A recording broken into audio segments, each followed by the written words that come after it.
Cristiano Ronaldoning tanasiga qarang. U mutlaqo toza.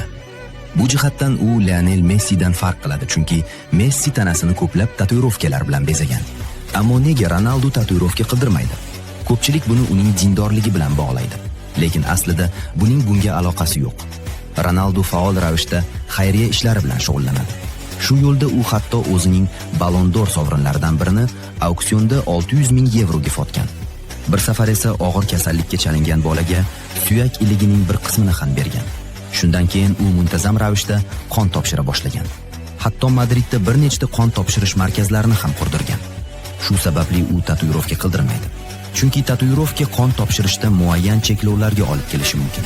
Shunga qaramay, u kelajakda bitta tatuirovka qildirishi ham ehtimoldan xoli emas. Eksklyuziv intervyuda u shunday degan: "Men otam bilan hech qachon normal muloqot qila olmaganman. U doim mast bo'lardi va biz gaplashib